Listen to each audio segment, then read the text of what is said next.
on démarre à notre rythme. Je pense que tout est prêt. Donc ouais, les vidéos dont vous êtes les héros. Je connais pas bien le sujet. J'ai eu l'occasion d'en voir une qui était Minecraft sur Netflix. Je l'ai pas vu en entier, mais j'ai vu le fonctionnement, j'ai vu comment le concept. Voilà. Je me souviens vaguement d'un DVD il y a très longtemps sur le modèle un peu comme ça de choix vidéoludiques. Mais ça fait tellement longtemps que j'ai oublié le titre du DVD. C'est vrai que ça fait vraiment longtemps. C'est dommage. Euh, mais on va pouvoir se renseigner. J'ai pris quelques notes. J'ai pris ici au vol des titres de séries. Comme ça, on part pas les mains vides dans la recherche. Donc, c'est pas dans mon bloc-notes ici, c'est dans mon carnet de notes qui est là. Oui.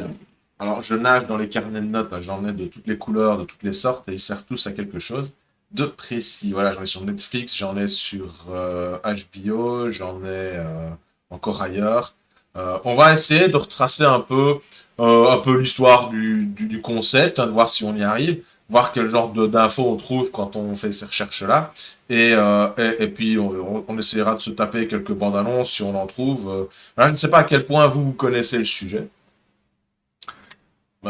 si vous en avez déjà essayé, des séries dont vous êtes les héros, des séries vidéo dont vous êtes les héros, ou des films. Je ne sais pas si vous avez déjà essayé ce genre de concept.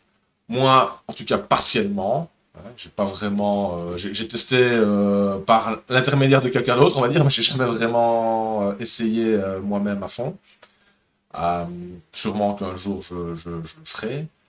Mais je trouve que dans la vidéo, il y a peut-être le côté immersif qui demande vraiment d'adhérer au style de ce qu'on est en train de regarder pour pouvoir profiter pleinement. Et c'est peut-être un élément qui manque dans le choix qui est proposé à ce jour en la matière.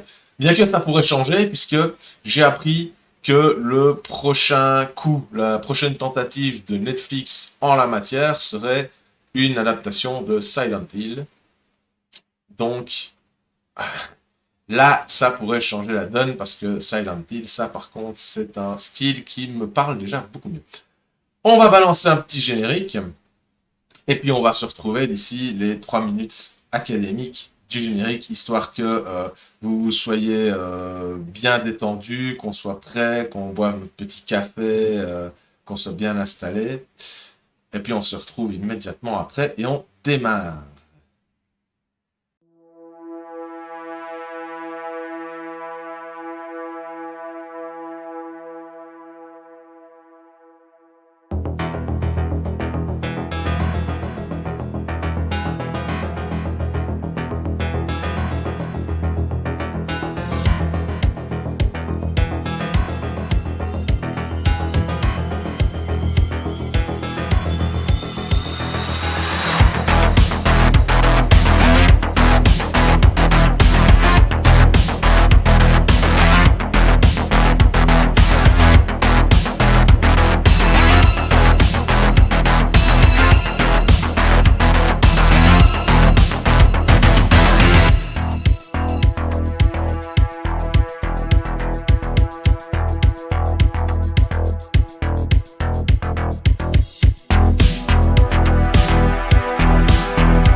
de retour. Re-salut tout le monde. Salut à tous ceux qui débarquent. Et salut, re-salut à tous ceux qui étaient déjà là au démarrage. Merci d'être là. Le thème des vidéos dont vous êtes les héros, on va essayer d'en savoir plus. Moi, comme je le disais, je n'en sais pas grand-chose. Alors, j'ai prévu une série de pistes, des titres, comme ça, on va pouvoir démarrer sur quelque chose. Et puis, on va essayer d'en apprendre plus, c'est l'objectif. Et salut Mark Twang! Comment te portes-tu en cette belle soirée? Alors, Ronan, les interventions de Ronan qui défilent trop vite dans le chat, je vais aller voir ça sur le vrai chat. Le chat de ce côté-là, qu'est-ce que ça dit? Minecraft sur Netflix, c'est une adaptation du jeu vidéo Minecraft, Story Mode, c'est ça développé par Telltale sur console. Ce n'était pas, pour parler, une série dont vous êtes le héros à la base, mais plutôt un point and click. C'est ça, d'accord, ok. Bah voilà une information, déjà je le savais même pas, tu vois, donc c'est un point and click, comme on pourrait dire. Bah, c'est un point and click vachement développé, enfin ça devient de plus en plus développé, ce genre de concept. J'imagine que ça ressemble de plus en plus à ce que pourrait être une histoire, un film dont vous êtes le héros. Ça peut y ressembler. En tout cas, les liens sont très étroits. C'est intéressant de noter. Je prends note, Je vais prendre note, je rigole pas avec tout ça. Je prépare mes petites histoires, et je note que c'est plutôt du point and click. On va noter ça. Point and click, c'est intéressant. Voilà, comme je vous l'avais dit, je ne sais pas grand-chose sur le sujet, donc je compte sur vous aussi pour m'en apprendre plus. C'est pas toujours moi qui vous apprends des choses, Ici, on est là pour échanger les connaissances. Salut Sam! Alors, dans laquelle les internautes votaient pour faire des choix. Oui, c'est ça, voilà. Bienvenue sur ma chaîne, Mark Twang, c'est la première fois, en tout cas, que tu t'exprimes dans le chat. Et voilà, pour ceux qui ne le connaissent pas, Mark Twang est l'un des administrateurs du groupe Facebook, un livre dont vous êtes le héros. Si vous êtes sur Facebook et que vous ne connaissez pas encore ce groupe, je vous recommande de vous y inscrire et vous verrez défiler tous les jours des photos de bouquins qui vous feront pleurer de ne pas les avoir. Voilà, très intéressant.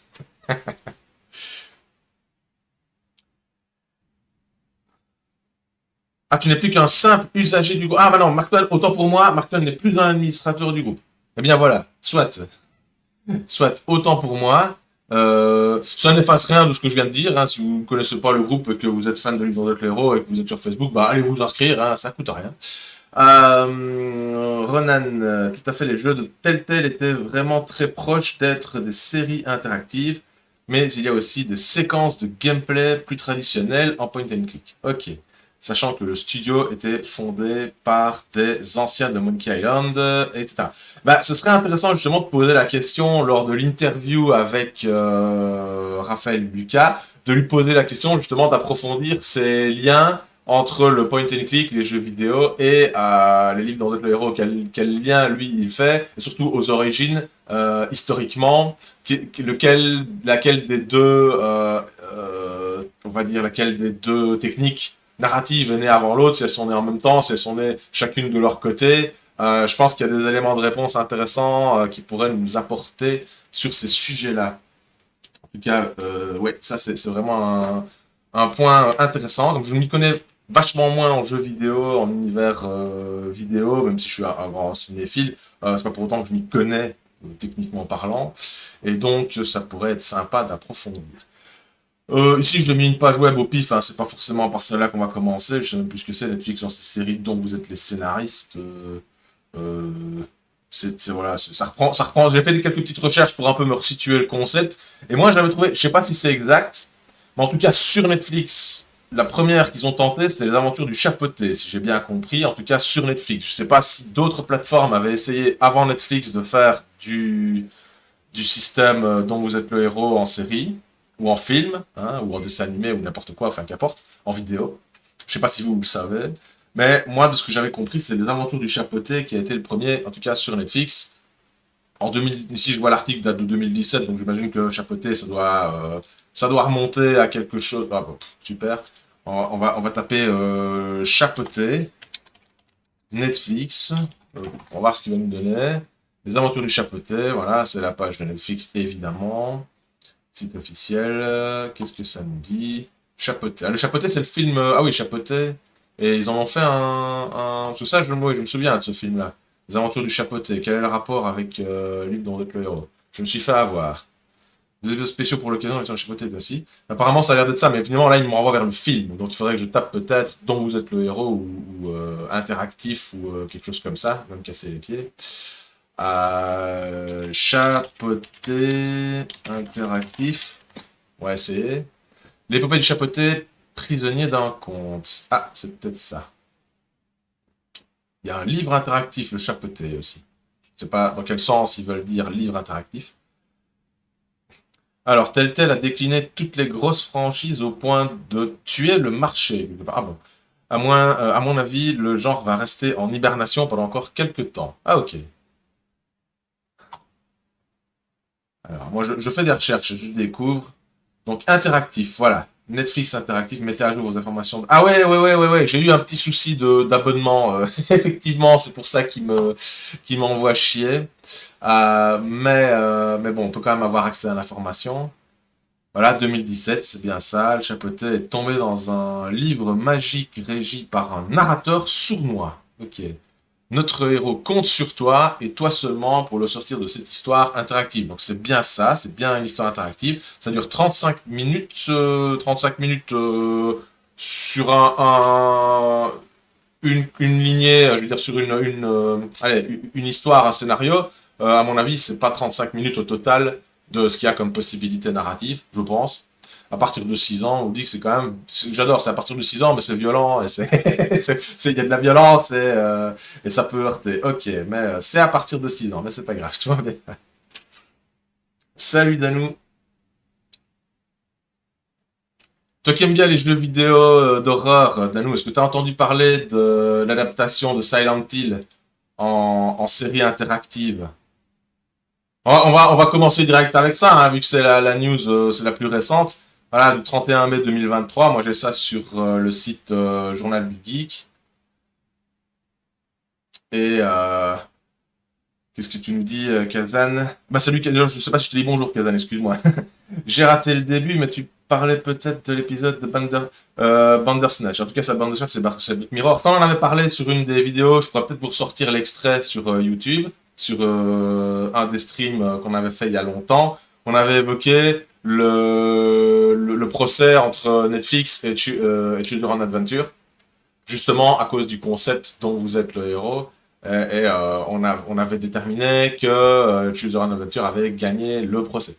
Donc il y avait eu des arrangements, mais apparemment, voilà, ça n'a pas empêché, c'était un des objets des arrangements, ça n'a pas empêché Netflix de continuer à faire du dont vous êtes le héros, mais à mon avis, ils ont été limités dans l'appellation et peut-être dans certains aspects du concept, ça je ne sais pas, on ne nous a pas vraiment dévoilé les détails de ces accords, mais il y a eu accord entre les deux parties pour que Netflix puisse continuer à faire du dont vous êtes le héros. Ce qui m'amène à penser que peut-être, effectivement, c'est peut-être bien Netflix qui a démarré ce concept, en tout cas récemment. Je sais bien qu'il y a eu des tentatives avant, j'avais parlé d'un DVD dont je me rappelle plus le nom, où il y avait du vidéo dont vous êtes le héros, mais je ne sais plus exactement en quoi ça consistait, ni le titre, c'est dommage.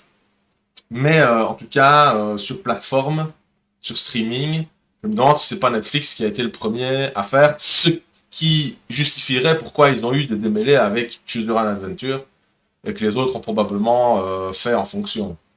C'est une hypothèse, mais vous y connaissez probablement plus que moi sur ce concept. Salut Jules.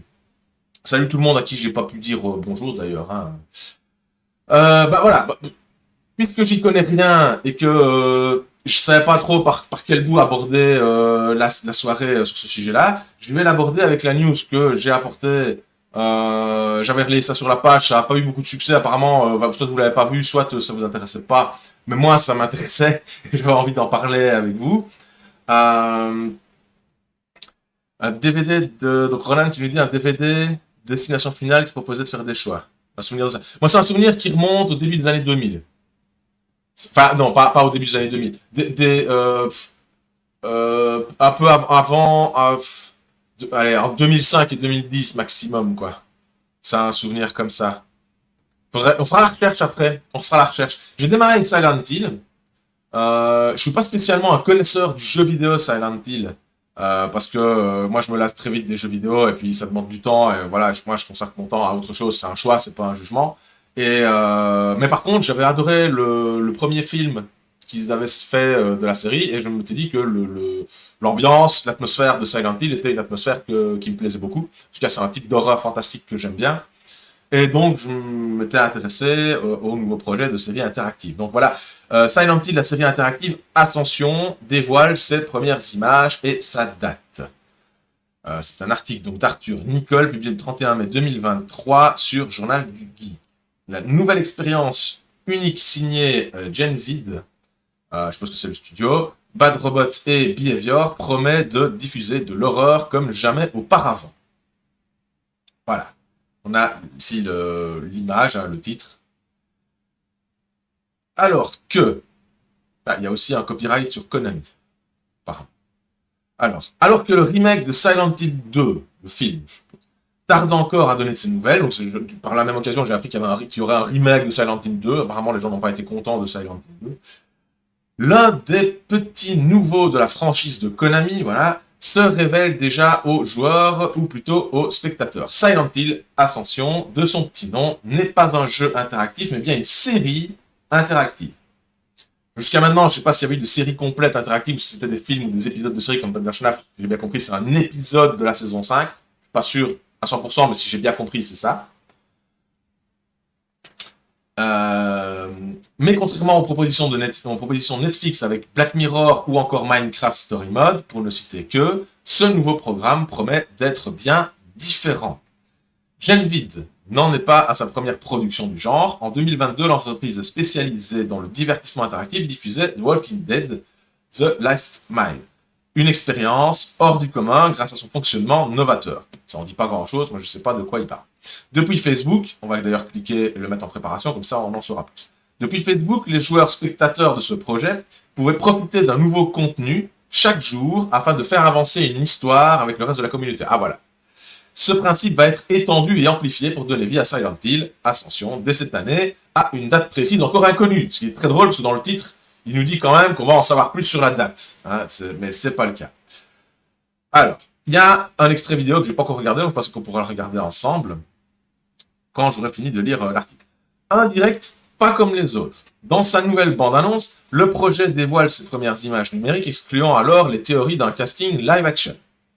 La patte graphique de Behavior, le studio derrière Dead by Daylight, est indéniable. Après avoir travaillé sur une extension Silent Hill pour le jeu d'horreur en ligne, les équipes de développement sont déjà prêtes à s'attaquer à cet univers. De nouveaux personnages seront introduits et feront désormais partie intégrante de la franchise.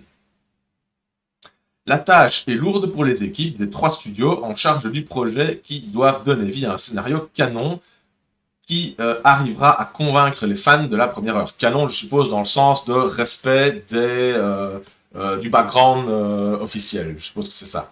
Cela dit, les premiers extraits dévoilés promettent déjà une bonne dose d'horreur dignes des aventures précédentes. Il ne manquerait plus que ça que Silent Hill soit pas bien réalisé au niveau de l'horreur.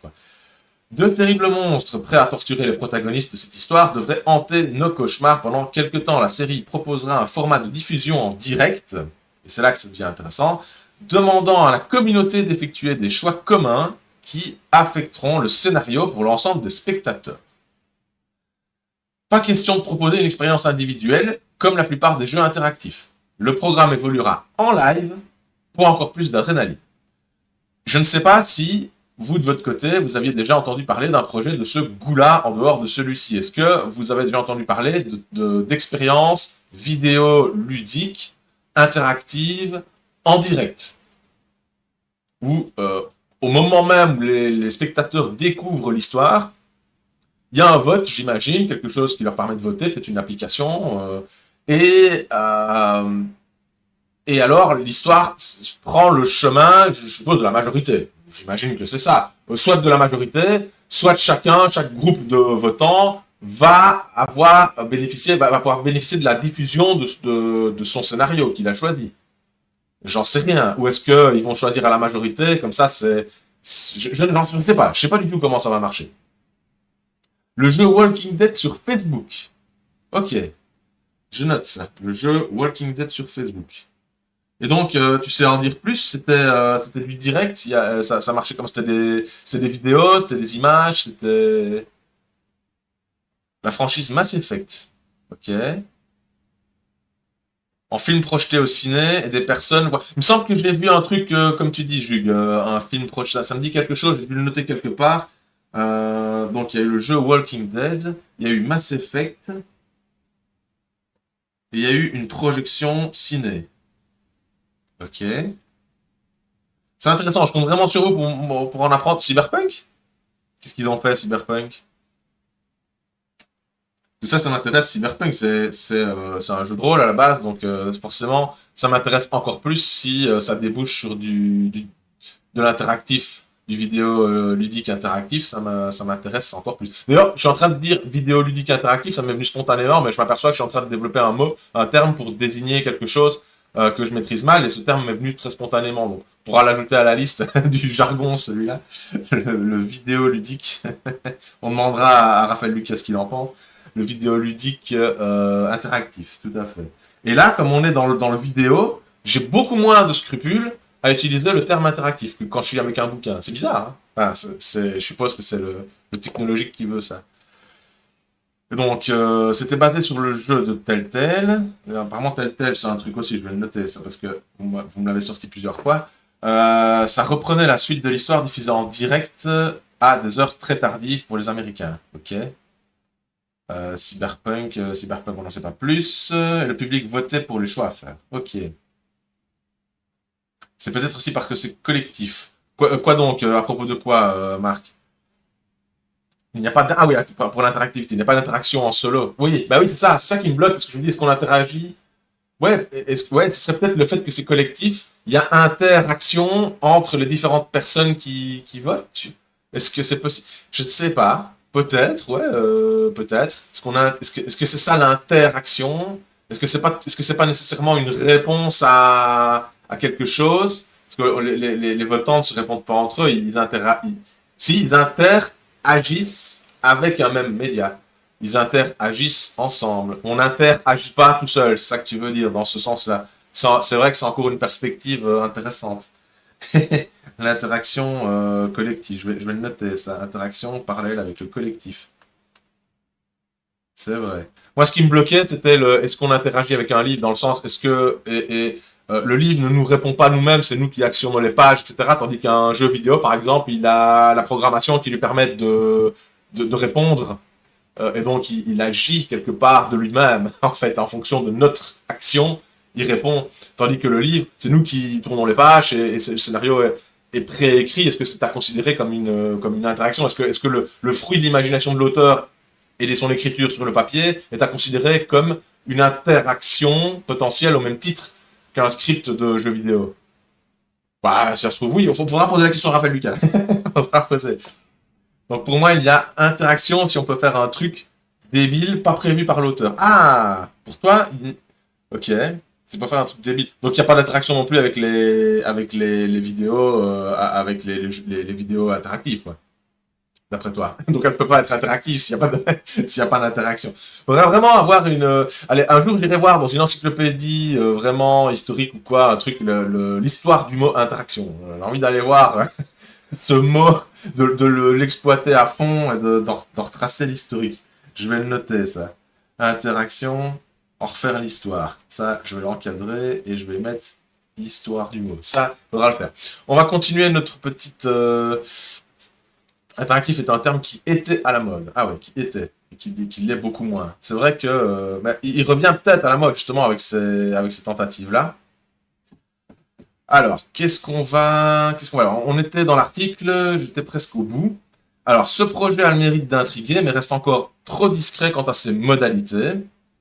La date de sortie n'affiche qu'une simple année, tandis que la plateforme de diffusion n'a pas encore été confirmée. Ah d'accord, ça n'a pas encore été confirmé. Ok. Le trailer laisse cependant entendre que celle-ci pourrait s'effectuer via le site officiel, ok, de Silent Hill, je suppose, ou de Konami, ou je ne sais pas quoi, ou bien est-ce simplement un endroit pour se tenir informé de l'avancée du développement pour l'interrogation. Seul le temps nous le dira. En tout cas, Silent Hill est prêt à faire un retour en grande pompe à travers l'ensemble de la pop culture, nouveaux films, nouveaux jeux et séries interactives. Plus rien n'arrête la franchise que l'on pensait disparue après le fiasco de l'épisode PT, je ne sais absolument pas ce que c'est, abandonné en cours de route. Voilà, s'il y a des fans, des connaisseurs de Silent Hill, n'hésitez pas à donner votre avis sur ce qui vient d'être dit dans cet article. N'hésitez pas à ajouter des infos si vous en avez.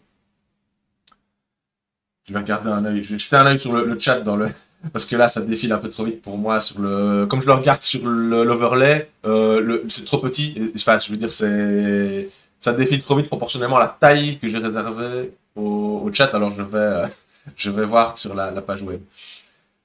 Ok, donc là c'était le discours sur l'interaction. Ici Sam qui nous dit un exemple d'une vidéo YouTube à choix multiples Lego. Ok, je vais l'afficher, je vais la remettre. Ça vient de me lancer une pub de merde en flamand. Saloperie. Ça c'est vive la Belgique. Hein.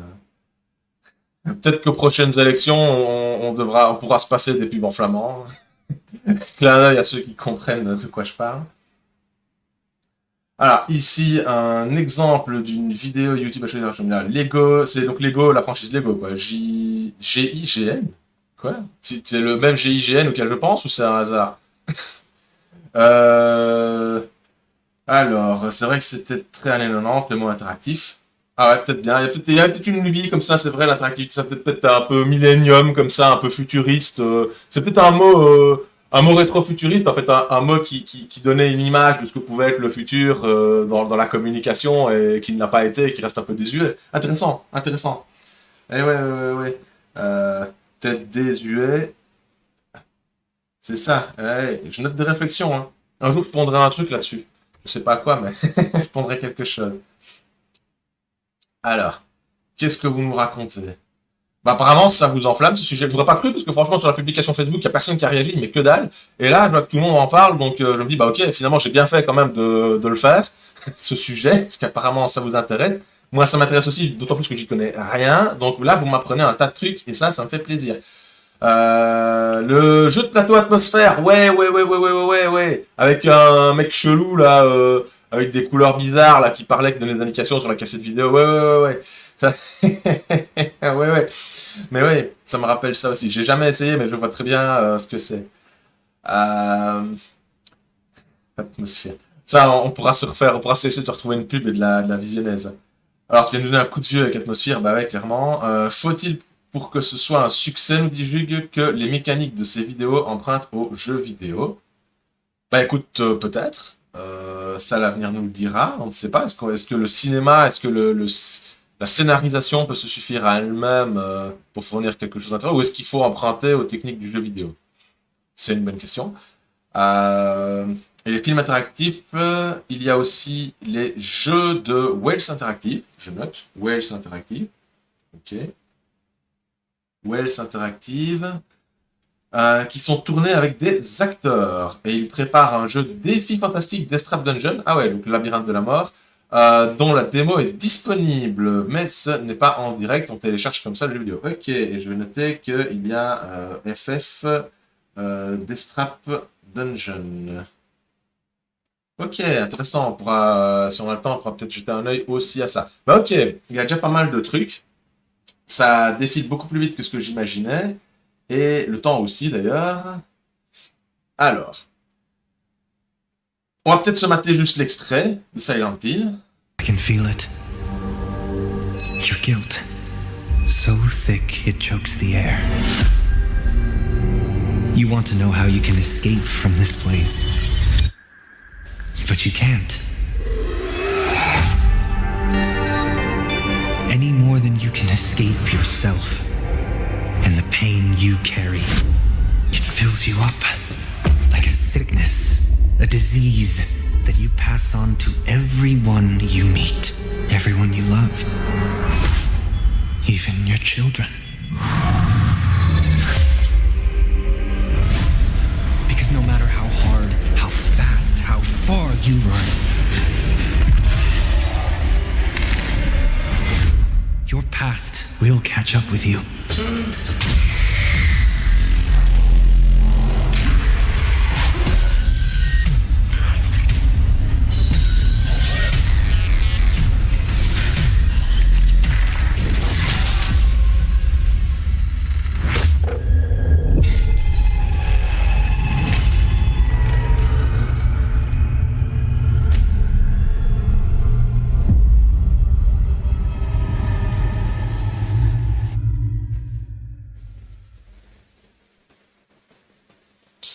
ok. Bah, classique, j'ai envie de dire, j'ai pas un effet waouh, ok. Euh, Ça répond à ce qu'on peut avoir aujourd'hui dans le domaine de la technologie 3D comme ça en cinéma. C'est pas le truc de ouf, c'est pas en dessous de tout non plus. Ça a l'air normal. Là, je n'ai pas trop d'avis, je sais pas, ça m'en dit pas trop cette bande-annonce. J'ai noté un truc. J'ai noté que on aura leur destin entre nos mains. Ça sous-entend que peut-être on va contrôler plusieurs personnes, ou en tout cas qu'on va être amené à choisir des options pour plusieurs protagonistes. C'est le seul truc que j'ai noté. Maintenant, effectivement, on a la date, je crois que c'était 2023. Je sais pas si vous aviez eu toutes les indications écrites. Je crois qu'il y avait, ouais, j'ai pas pensé, il y avait des sous-titres en français, mais ils apparaissaient pas sur le, parce que j'ai fait un agrandissement, voilà. Mais voilà, j'espère que ça a été pour vous. Bah, qu'est-ce que vous en avez pensé, vous, de cet extrait? Je sais pas, est-ce que ça vous met l'eau à la bouche? Est-ce que ça vous paraît bof? Est-ce que... Dans tous les cas, de toute manière, le concept, moi j'avais envie de voir ce que ça donnerait quand ça sortirait, donc ça change pas mon avis. Maintenant, le trailer m'a pas fait plus d'effet que ça. On va en voir, parce on voit aucun gameplay, on voit une bande-annonce, comme on pourrait le voir dans un jeu vidéo, qui essaye de camoufler son gameplay pour ne pas qu'on le juge, quoi. Donc, je sais pas, j'attends de voir le gameplay, j'attends de voir ce qui va être proposé comme possibilité de jouabilité et d'interaction, justement, voilà. J'attends de voir ça, interaction au sens où on le disait avec Mark Twain, quoi, le fait d'être à plusieurs, collectivement, et de faire évoluer le scénario. Là, j'aurais préféré avoir des infos sur ça. Mais j'imagine qu'ils gardent un max d'infos secrètes, peut-être pour ne pas qu'on fasse pareil que, je sais pas. Ok. Ben, ça, c'est une chose. Voilà. Je sais pas si vous étiez au courant pour le Silent Hill ou si je vous ai appris un truc. En tout cas, si vous avez des infos, n'hésitez pas à les lâcher.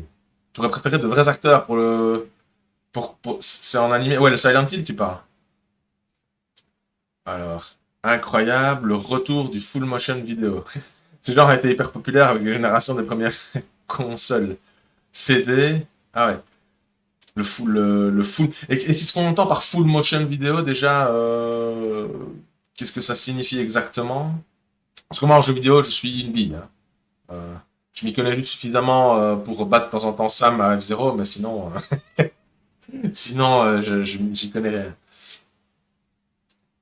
C'est entre le jeu vidéo et un film interactif, ok. D'accord. The Walking Dead, ah oui, ça c'était quelqu'un dans le chat, je sais plus qui avait parlé de Walking Dead Last Mile, je crois.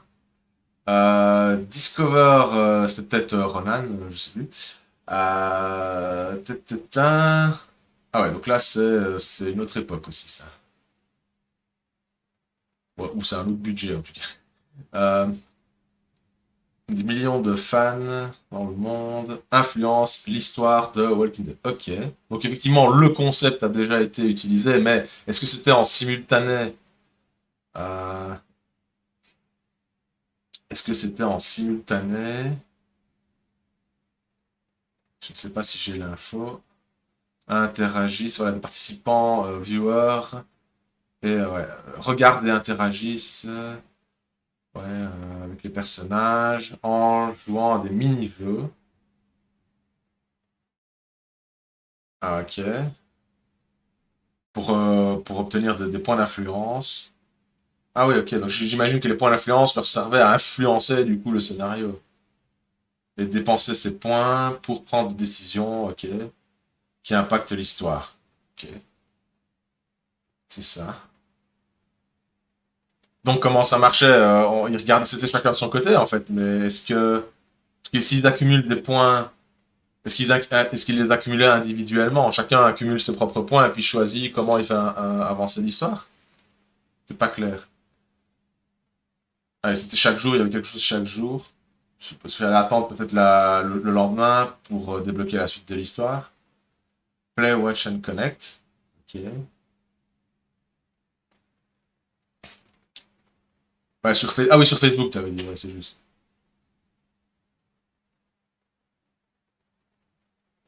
Ah oui, il y a peut-être des séquences. C'est peut-être un jeu un peu comme un jeu sur appli, comme il y en a tant et plus. qui alternait avec des séquences vidéo de narration sur lesquelles on pouvait avoir un impact. C'est peut-être ça. Que l'impact sur l'histoire se voyait dans les séquences vidéo. C'est un peu comme ça que je le comprends. Je sais pas si on a un extrait, une bande... Ah, mais si, là, il y a un play. Hop. The Walking Dead Last Mile is a new innovative gaming experience that puts you, the fans, in charge. You'll meet an all-new cast of characters in a frigid Alaskan village and influence their stories. But be careful, the decisions you make could be life or death for this small community. Pitch in to help the community or sabotage it all and watch the drama unfold in real time.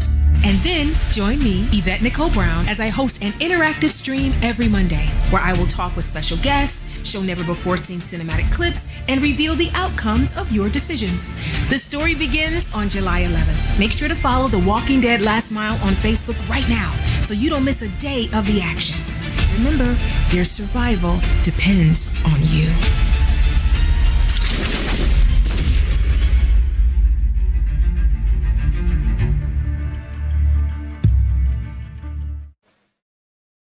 Ouais, ici on est dans quelque chose qui permet d'augmenter la performance, l'expérience, voilà, d'augmenter l'expérience vidéoludique par quelques choix laissés, quelques interactions laissées aux joueurs.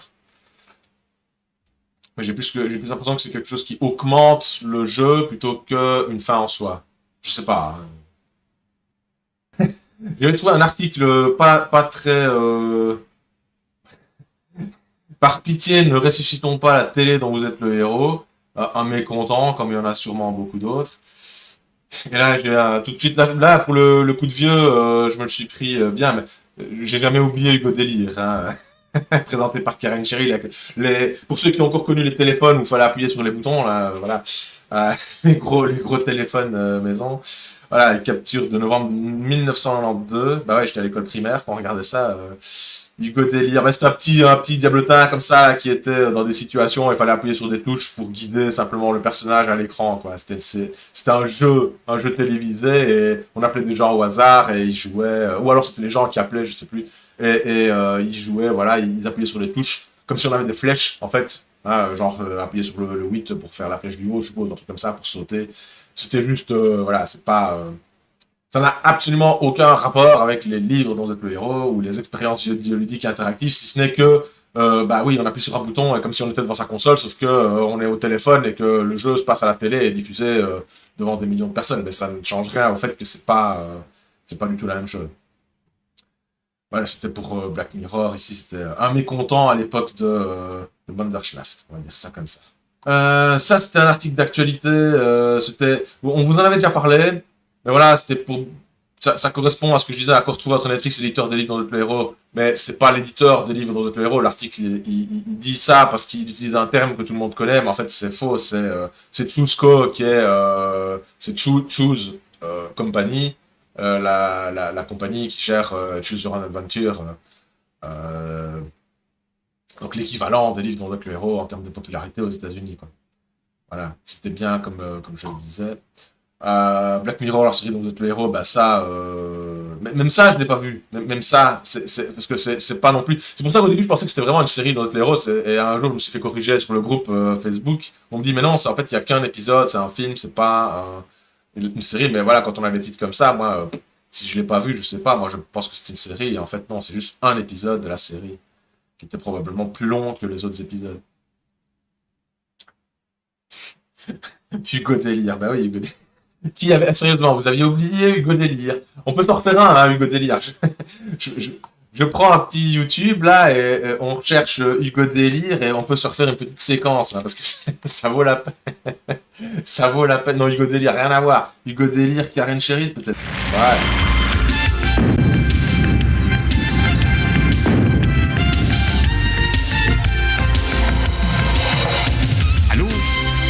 Bonsoir.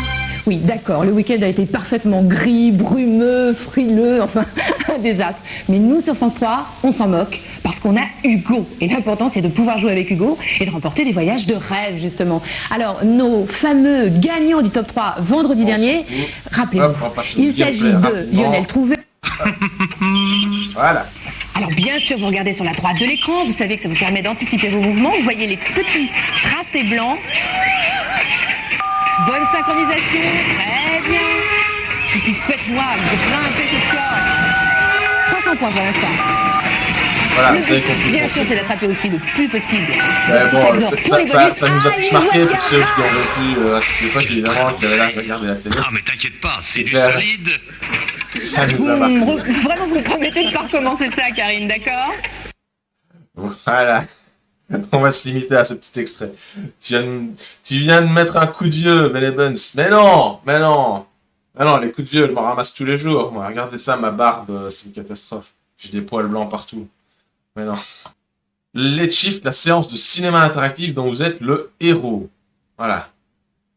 Au Royaume-Uni, le film Let's Shift permet aux spectateurs de voter sur leur smartphone pour décider des actions qui vont se dérouler à l'écran. Une expérience ambitieuse qui vous transforme en protagoniste du film, même si la majorité l'emporte toujours.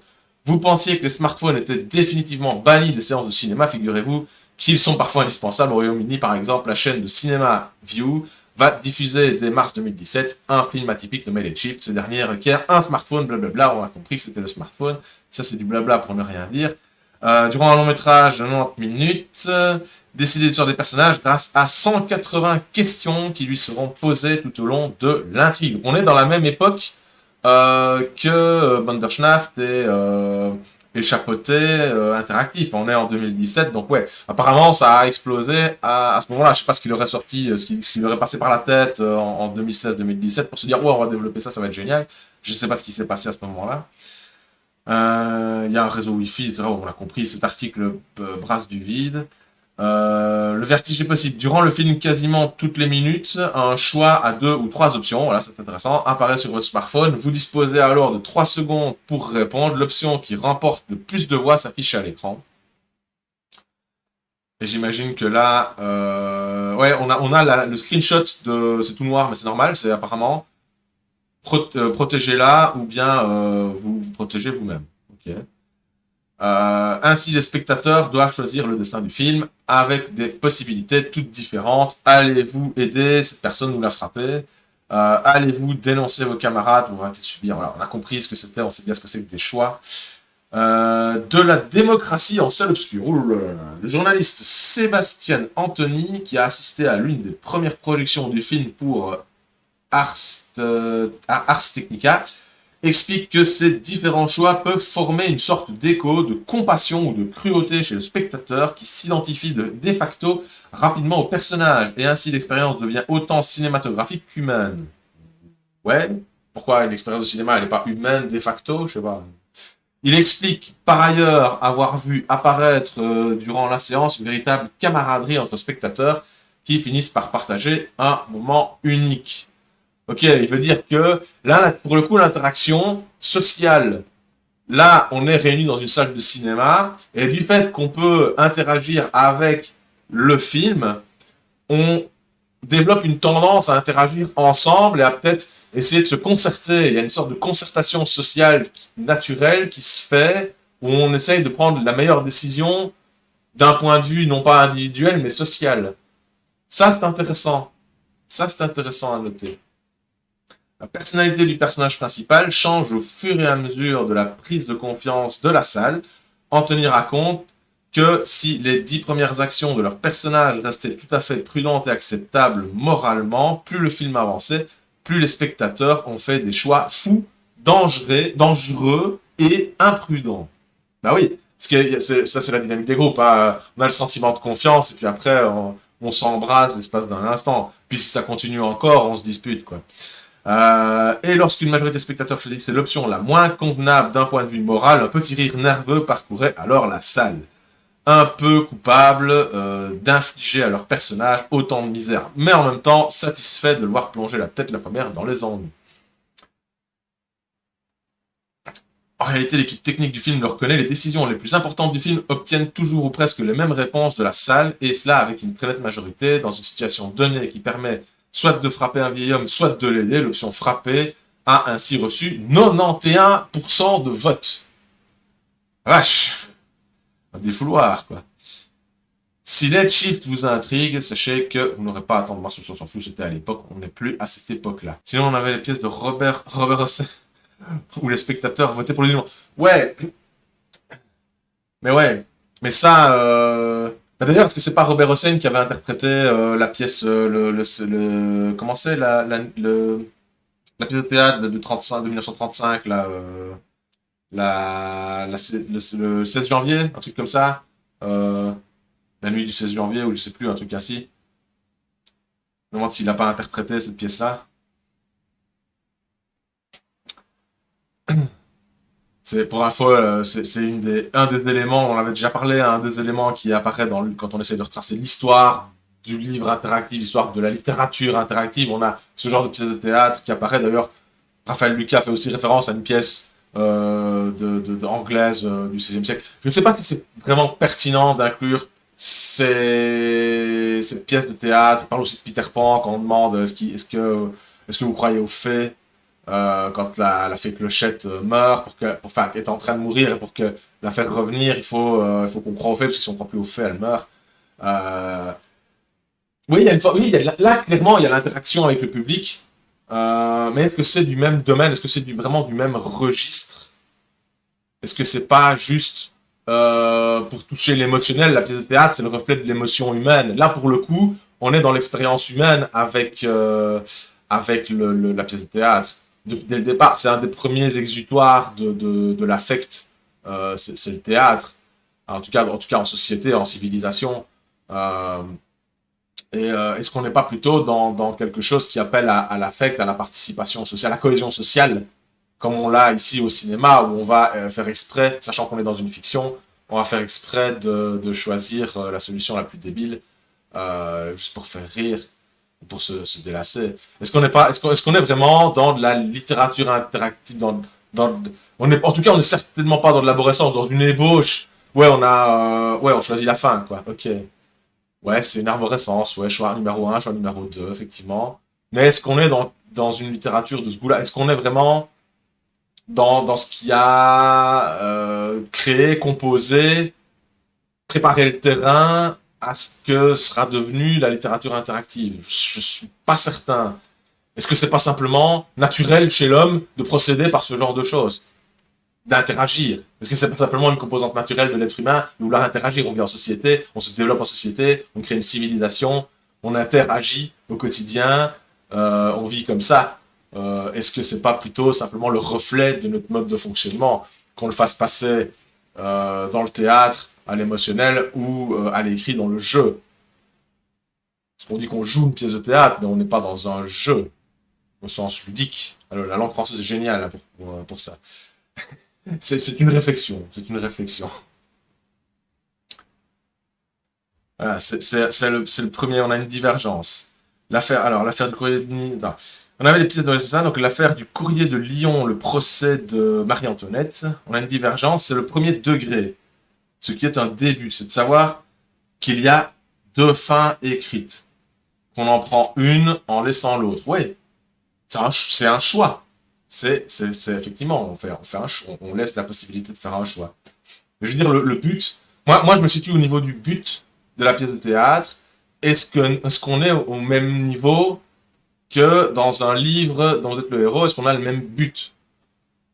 Je pense que le livre dont vous êtes le héros est là pour jouer, pour faire jouer, pas pour confronter la personne à quelque chose de moral, même si après on peut le transformer comme ça. Mais la pièce de théâtre non plus.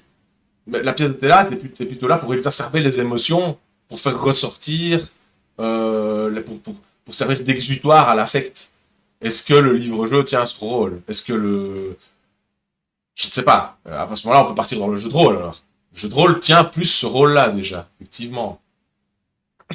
On est peut-être, de manière générale, dans une forme de littérature interactive, où le théâtre peut être considéré, à bien des égards, comme une forme de littérature interactive, dans la mesure où on est perpétuellement dans la recherche de l'attention du public, et que ça arrive quand même bien souvent qu'un personnage se retourne vers l'auditoire, vers le spectateur, et glisse une confidence ou quelque chose comme ça. ça se faisait régulièrement. Donc, est-ce qu'on n'est pas dans une forme de littérature interactive au sens très général, si on devait faire des ensembles et chercher une classification, probablement que le théâtre pourrait entrer dans quelque chose de plus large, avec le jeu de rôle, avec les livres-jeux, oui. Qu'on en prend une en laissant, voilà, si on prend Consider Consequences 1930, on est dans la continuité du théâtre de Brecht. Très peu, je crois que je vais avoir vu et lu une pièce de Brecht, mais ça fait longtemps. Mais avec une arborescence plus élaborée, bah oui. Il y a aussi des pièces de théâtre policières, genre Dernier coup de ciseau, où à un moment, le public peut interagir avec le détective et discuter d'indices. Ah ouais, mais là, pour moi, je vais chipoter, mais est-ce qu'on n'est pas plus dans une forme de jeu de rôle? Et donc, de facto, dans une forme de littérature interactive, de littéraction, comme j'aime bien le dire aussi. Pour moi, le jeu de rôle, c'est de la littéraction, comme le livre-jeu. Pour moi, c'est vraiment l'ensemble qui comprend tout le reste. C'est vraiment le terme littéraction est vraiment bien pour désigner ça, je trouve. Et qu'à ce moment-là, certaines expériences de théâtre peuvent être incluses dans cette forme de littéraction. Mais pourquoi plus proche, pourquoi est-ce que ça devrait être plus à rapprocher du livre dont vous êtes le héros et de la lignée de la littérature arborescente que du reste? Vous voyez où je mets la nuance? Parce qu'à ce moment-là, le jeu de rôle, c'est aussi un livre dont vous êtes le héros. Alors, hein, le jeu de rôle, c'est la littérature arborescente. Un scénario de jeu de rôle, c'est de l'arborescence. Et là, on n'arrête plus rien. On mélange tout. Ah, c'est mon ressenti, c'est mon point de vue. Je vais essayer de rechercher... si je retombe pas sur mon DVD, allez, DVD dont vous êtes le héros. Ça se trouve, c'était écrit comme ça dessus. Hein. Alors, le slasher, mais non, c'est pas un DVD. Le slasher, pourquoi est-ce qu'il me met ça? Ouh là là là là. Documentation album dont vous êtes le héros. Allez, je vais mettre année 2000. Année 2000. Bon, qu'est-ce qu'on a là? Livre dont vous êtes le héros. Attila, un livre plus un DVD. Ça n'a rien à voir, à mon avis. Film dont vous êtes le héros.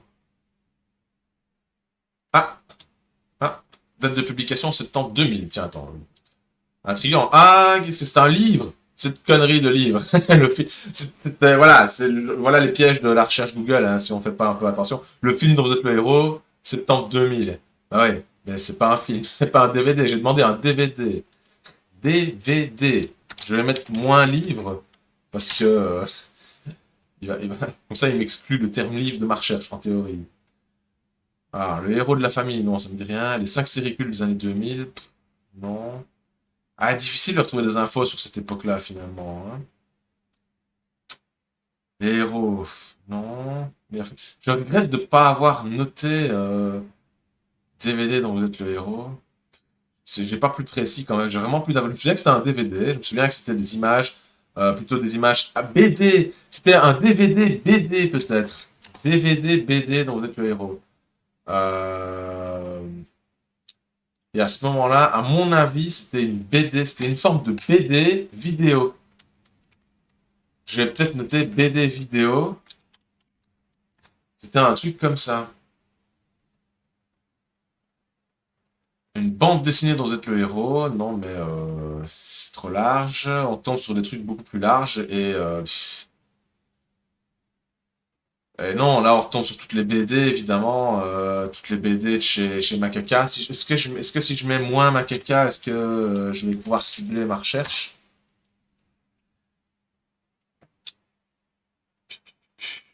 Le héros de la BD, jeu dont vous êtes le héros. Réédition, non. Qui se souvient de cette BD? Non, on n'est pas là-dedans.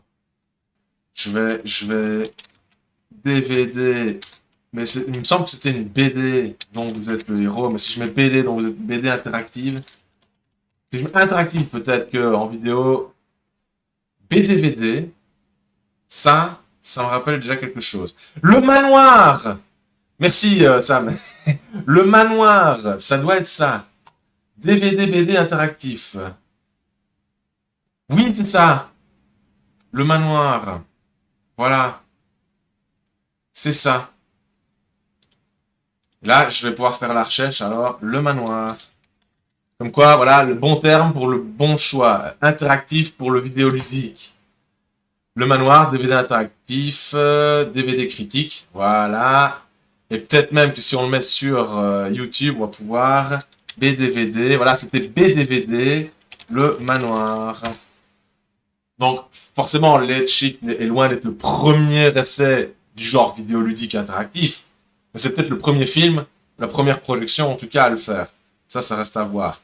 On va dire que c'est à l'étude. Le manoir hanté, mais non pas le manoir hanté, c'est pas ça. BDVD, le manoir. Interactif.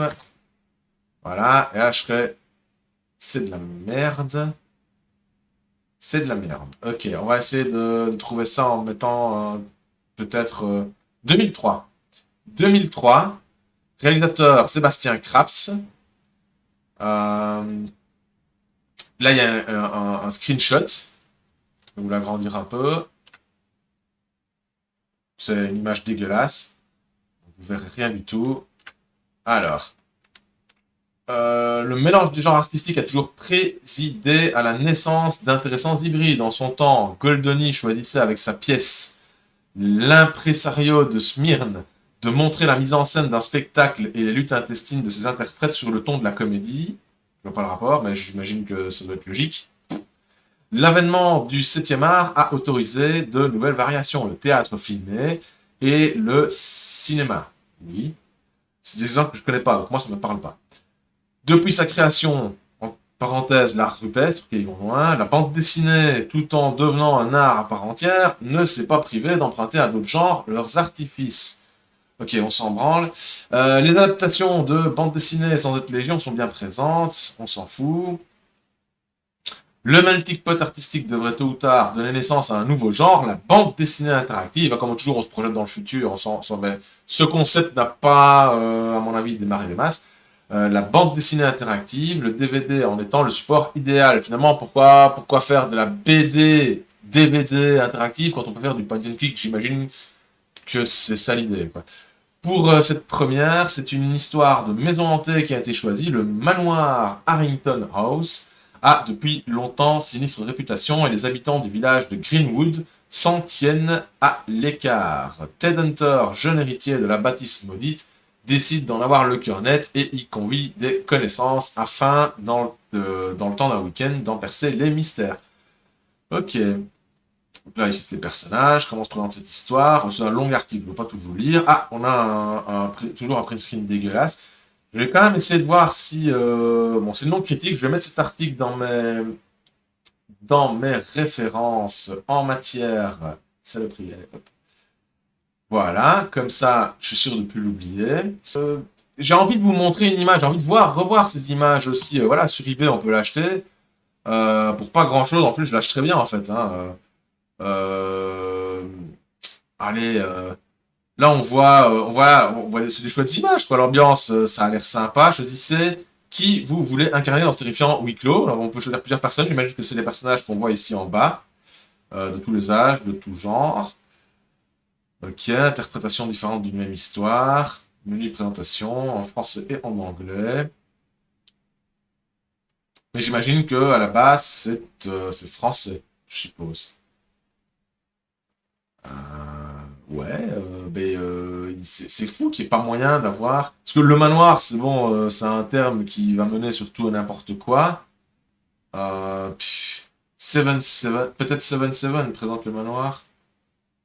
Un film réalisé par Sébastien Kraps, bah ouais. Ouais, entrer dans l'enfer du manoir. Ah voilà, les Hunter, Jérémy, Connie, Rosemary, c'est peut-être anglais finalement. Professeur McGraw, c'est peut-être une coproduction directement, un peu comme Megara, il faisait souvent la coproduction anglais-français direct. Les habitants de Greenwood ne s'aventurent jamais trop près du manoir, mais ça c'est ce qu'on vient de lire, c'était textuellement ce qu'on vient de lire. Vivez et revivez cette aventure dans la peau de chacun des personnages. Bah oui, à ce moment-là, on a une histoire différente à chaque fois. C'est tout l'intérêt du truc. 2003. Voilà, sans doute une des premières expériences du genre. À l'atmosphère, on avait dit qu'on se ferait un atmosphère. On va se quitter sur l'atmosphère, au moins comme ça sera sympa. Atmosphère. Je suis content d'avoir retrouvé le titre. En tout cas, merci Sam de m'avoir aiguillé sur ce truc. Atmosphère, moi si je tape atmosphère comme un gros gland, ça va pas marcher. Jeu de société, voilà. Atmosphère. Voilà, c'est avec un F, atmosphère, ok. Un jeu oublié. Atmosphère, le seigneur des clés. Après, je vous mettrai autre chose après pour terminer.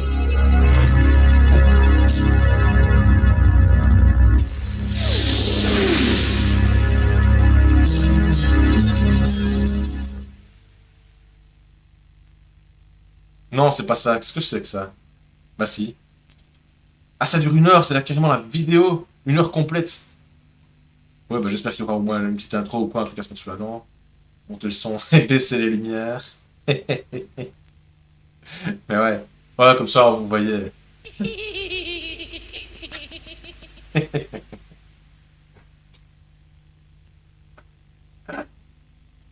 Et ça nous laisse le temps de bien monter le son et d'éteindre les lumières. Et après, on va voir la grosse tête.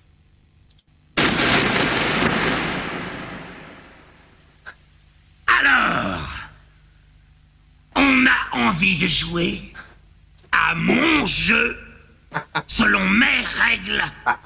Je suis le seigneur des clés. C'est moi le maître de ce jeu. Et vous allez obéir à mes règles. Quand je parlerai, vous arrêterez de jouer et vous m'écouterez. Je vois qu'on a bien attribué à chacun d'entre vous une couleur et un numéro. Si j'appelle votre couleur ou votre numéro, vous devrez répondre « Oui, Seigneur des clés ». Si vous ne répondez pas « Oui, Seigneur des clés », quand j'appellerai votre couleur ou votre numéro, vous serez puni. Faudrait que j'anime les séances de jeux de rôle comme ça. Exceptionnel. Exceptionnel. Exceptionnel. Le maître des clés. Qu'est-ce que c'est si je dis le maître des clés, à quoi vous pensez? En tout cas, moi, je pense à une chose. Je pense à ça. Ghostbusters, mais lui aussi. Mais moi, je pense à Boris, le maître des clés. Je vais vous passer un extrait.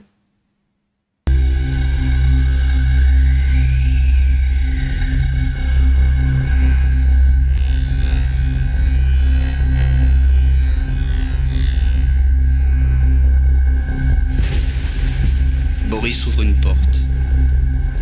Il est dans le château. Il y a une chaleur intense qui se dégage. Boris vient de passer une première porte. Il est tombé devant le maître des clés. Le maître des clés est celui qui sauve les cauchemars. Le maître des clés a les yeux qui brillent. Ne le regarde pas, Boris.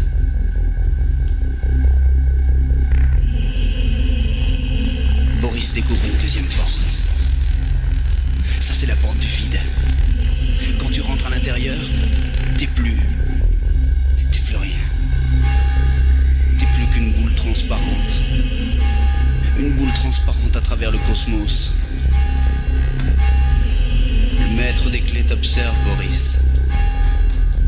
Ne le regarde pas. Boris ? T'es où ? Boris ? Boris s'assoit et réfléchit. Comment devenir un cube transparent? Il n'a jamais aimé les sphères. Il n'a jamais aimé les cercles. Il n'a jamais aimé les circonférences. Boris ne veut pas tourner en rond.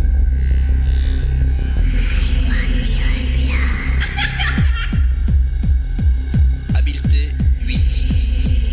Endurance 7. Bravo Boris. Lance les dés à nouveau. Et rendez-vous au 192.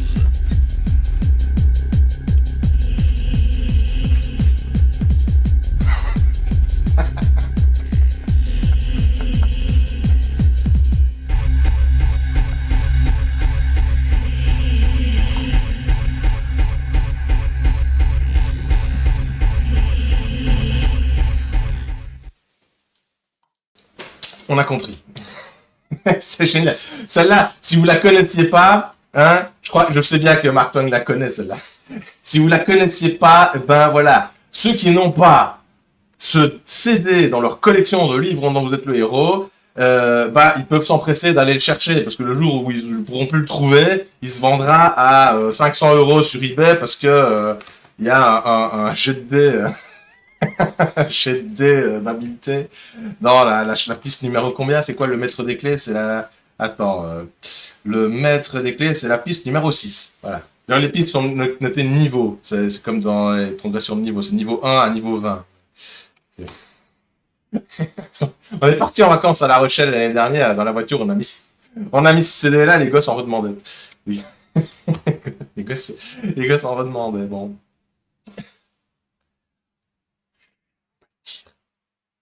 Voilà. On va conclure là-dessus. Je crois que c'est une excellente idée de conclure sur Boris, le maître des clés.